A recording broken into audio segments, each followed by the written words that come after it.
दोस्तों शराब पीना इस संसार में सबसे बुरी चीज़ है और शराब ही सबसे बुरी चीज़ है जो इंसान को गंदा बना देती है। दोस्तों इसी शराब के चक्कर में कुछ लोगों की ज़िंदगियां ख़राब हो गई, ना जाने कितने लोगों का घर बर्बाद हो गया, ना जाने कितने लोग सलाखों के पीछे चले गए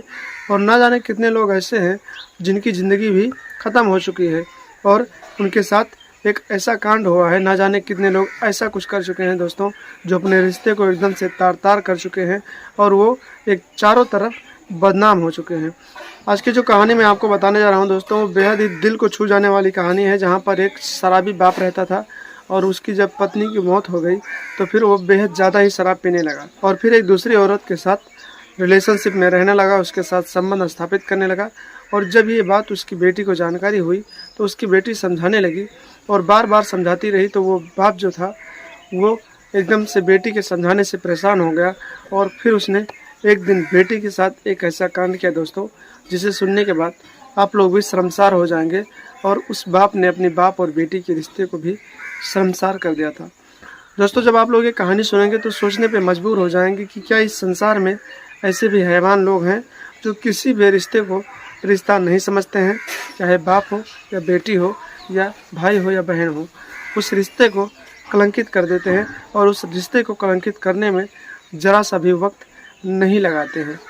तो दोस्तों आइए इस वीडियो में आगे बढ़ें और आपको पूरी कहानी विस्तार से बताएं, लेकिन उससे पहले आप लोगों से वही रिक्वेस्ट है कि आप लोग अगर हमारे चैनल पर नए हैं और हमारे वीडियो को पहली बार देख रहे हैं तो कृपया हमारे चैनल को सब्सक्राइब ज़रूर कर लीजिए और वीडियो को एक लाइक ज़रूर कर दीजिए। और आप लोग ये वीडियो कहाँ से देख रहे हैं कमेंट बॉक्स में अपना नाम और अपने ज़िले का नाम ज़रूर बताइएगा, क्योंकि वो नाम आपका मैं अगले वीडियो में ले सकूं और आपका नाम लेते हुए मुझे बहुत ही खुशी हो। दोस्तों आप लोग हमारे वीडियो को बहुत सारा प्यार देते हैं, लेकिन आप लोगों से एक छोटी सी रिक्वेस्ट है कि आप लोग चैनल को भी सब्सक्राइब जरूर करते रहें। तो दोस्तों समय ना बिताते हुए सीधे आइए कहानी पे चलते हैं और आपको कहानी विस्तार से बताते हैं। नमस्कार प्रणाम दोस्तों, मैं आप सबका दोस्त आप सबका भाई अजय राज और आप लोग देख रहे हैं हमारा और अपना YouTube channel the story of AK। दरअसल दोस्तों ये कहानी जो है दिल्ली की है, जहाँ पर एक रामबरन नाम का व्यक्ति रहता था। दोस्तों उसके पास एक बेटी थी और उसकी बीवी थी और उसके पास कोई बच्चे नहीं थे। रामबरन जो था मजदूरी मेहनत करता था और मजदूरी मेहनत करके जो भी पैसे मिलते थे उससे उसका परिवार चलता था, उसके परिवार का पेट पालन होता था। दोस्तों कुछ पैसे रामबरन जो था अपनी बेटी की पढ़ाई में लगाता था। उसकी बेटी एक थी दोस्तों, उसका नाम अंशिका था। अंशिका जो थी दोस्तों पढ़ने लिखने में काफ़ी तेज़ थी और वो बड़ी होकर एक अधिकारी बनना चाहती थी, जिससे उसके पापा और उसके मम्मी का नाम रोशन हो। दोस्तों धीरे धीरे अंशिका बड़ी होती गई और उसकी पढ़ाई बढ़ती गई, तो जो भी था ज़्यादा पैसे उसके पढ़ाई में लगने लगे। रामबरन जो था दिन रात मेहनत करता था और मेहनत मजदूरी करके उस अपनी बेटी के यानी कि अब अंशिका की पढ़ाई के लिए पैसे देता रहता था। इसी तरीके से रामबरन की ज़िंदगी अच्छे से कट रही थी और उसकी बीवी जो थी वो भी अच्छे से खुशी खुशी रह रही थी। दोस्तों इसी तरीके से तीनों परिवार अपनी ज़िंदगी में अच्छी खुशी रहते हैं और एक दिन की बात है दोस्तों, रामबरन के ज़िंदगी में एक ऐसा मोड़ आता है कि उसकी पत्नी जो होती है उसकी तबीयत खराब हो जाती है और वो अपनी पत्नी को ले जाकर दिल्ली के एक हॉस्पिटल में एडमिट करवा देता है और फिर वहाँ इलाज करवाने लगता है। लगभग 2 से 3 महीने तक उसका इलाज चलता है और फिर इलाज के बाद वो एकदम से ठीक हो जाती है और फिर वो उसे घर ले आता है। दोस्तों इन्हीं 2-3 महीनों में रामबरन जो था उसके बहुत सारे पैसे लग गए थे और फिर वो एक एक पैसे के लिए तरसने लगा था। दोस्तों जब रामबरन था वो अपनी पत्नी से बेहद ज़्यादा प्यार करता था, तो उसने सारे पैसे अपनी पत्नी के दवा में लगा दिए और फिर किसी तरीके से जब उसे घर लेकर आया तो फिर से मजदूरी मेहनत करने लगा और फिर अपना जीवन यापन करने लगा। दोस्तों उसकी बेटी जो थी पढ़ाई करती थी, उसकी पढ़ाई के भी फीस देने थे, तो रामबरन अपनी बेटी को कहता है कि बेटी तुम पढ़ो, मैं तुम्हारे लिए भी मजदूरी मेहनत करूँगा और तुम्हारी फ़ीस को भी जमा करता रहूँगा। इसी तरीके से 2-3 महीने और बीत जाते हैं और एक दिन ऐसा आता है दोस्तों कि रामबरन की जो पत्नी होती है उसकी मौत हो जाती है। दोस्तों रामबरन अपनी पत्नी से बहुत ज़्यादा प्यार करता था, तो फिर वो जब उसकी पत्नी की मौत हो जाती है तो काफ़ी परेशान हो जाता है और काफ़ी उदास रहने लगता है। दोस्तों रामबरन अपनी पत्नी का क्रियाक्रम करता है, उसको अंतिम संस्कार करता है, उसके बाद अपने घर पे रहने लगता है और उसकी जो बेटी होती है अंशिका, वो धीरे धीरे उसकी भी पढ़ाई धीरे धीरे डाउन होने लगती है, क्योंकि वो भी जब उसके सर से माँ का साया ख़त्म हो गया तो वो भी परेशान रहने लगी और दिन रात अपनी माँ के बारे में सोचने लगी थी। दोस्तों रामबरन जो था इतना प्यार करता था अपनी पत्नी से कि धीरे धीरे उसकी यादों में खोता चला गया और फिर धीरे धीरे करके वो शराब पीने लगा और एकदम से शराबी बन गया। दोस्तों रामबरन इतना शराब पीने लगा कि उसे यह भी नहीं पता होता था कि उसके घर में एक बेटी है और उस बेटी को कपड़े लाने हैं, उस बेटी के फीस देना है, उस बेटी के भी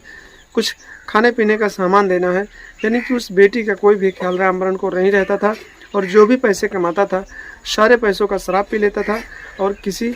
न किसी चौराहे पर गिरा पड़ा रहता था, कभी कभी घर आ जाता था।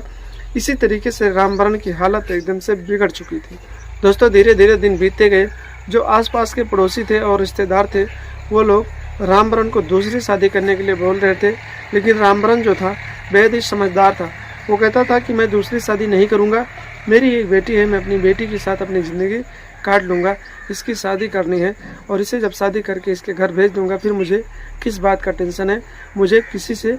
कोई शादी वादी नहीं करनी है। लेकिन दोस्तों दिन धीरे धीरे बीतते गए और रामबरन के पड़ोस में एक महिला रहती थी जिसका नाम राधिका था। धीरे धीरे राधिका जो थी रामबरन के ऊपर डोरे डालने लगी, क्योंकि राधिका का जो पति था वो विदेश में रह के पैसे कमाता था और साल में एक बार 2 साल में एक बार घर पे आता था और फिर 1-2 दिन में चला जाता था। इसकी वजह से राधिका जो थी बेहद ही परेशान रहती थी और उसे शारीरिक सुख नहीं मिल पा रहा था। तो फिर वो रामबरन के साथ उसने डोरे डालना शुरू किया और धीरे धीरे रामबरन को अपने प्यार के जाल में फंसा लिया। दोस्तों रामबरन जब राधिका के प्यार के जाल में फंस गया तो आए दिन रामबरन उसके साथ उसके घर पे रहने लगा और फिर उसके साथ नाजायज़ संबंध भी बनाने लगा और उसे कमाई करके पैसे भी देने लगा। इसी तरीके से 2-4 महीने बीत जाते हैं। रामबरन लगातार अपने घर आता है, खाना पीना खाता है और रात को जब उसकी बेटी सो जाती है तो फिर वो अपनी पड़ोसन के घर में चला जाता है और पूरी रात उसके साथ संबंध बनाता है और फिर अपने घर वापस आ जाता है। एक दिन की बात है दोस्तों, उसकी बेटी सो रही थी और रामबरन जो था राधिका के घर नहीं गया, सीधे उसे अपने ही घर में बुला लिया और अपने ही रूम में बैठकर उससे बातचीत करने लगा। और कुछ देर बाद दोनों बातचीत करते करते एक दूसरे के साथ दोनों समावेश में खो जाते हैं और फिर दोनों एक एक करके अपने अपने कपड़े उतार देते हैं और निर्वस्त्र हो जाते हैं। और देखते ही देखते रामबरन जो था राधिका के साथ संबंध स्थापित करने लगता है। लगभग 1 से 1.5 घंटे तक उसके साथ संबंध बनाता है और जब थक जाता है तो फिर वहीं पर लेट जाता है। उसके बाद 1-2 घंटे के बाद फिर से दोनों संबंध बनाते हैं और फिर जब वो थक जाता है तो फिर से लेट जाता है। तब तक सुबह हो चुकी थी, सुबह के 5 बज चुके थे। राधिका जो थी उठकर अपने घर चली जाती है और फिर दोनों अच्छे से रहने लगते हैं। इसी तरीके से रामबरन का कारनामा 2-4 दिन चलता रहता है और एक दिन की बात है, रात के करीब 12 बजे रामबरन राधिका के साथ अपने ही रूम में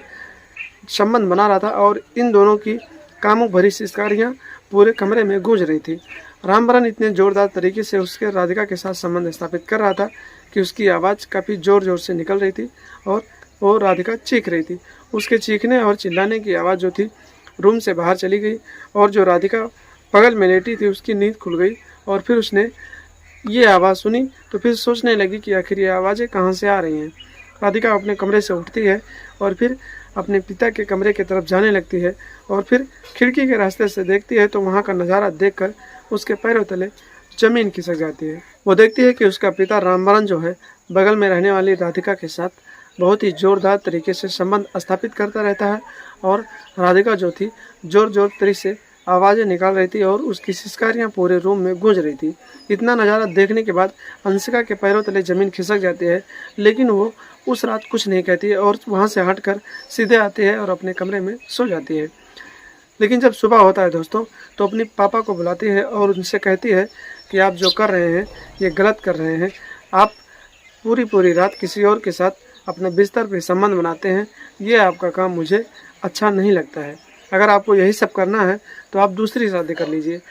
रामबरन जो होता है अपनी बेटी को डांटता है और कुछ नहीं बोलता है और फिर वहाँ से चला जाता है। और उस रात भी रामबरन राधिका को अपने घर बुलाता है और उसके साथ जोरदार तरीके से संबंध स्थापित करता है। और उस दिन भी अंशिका अपने पापा को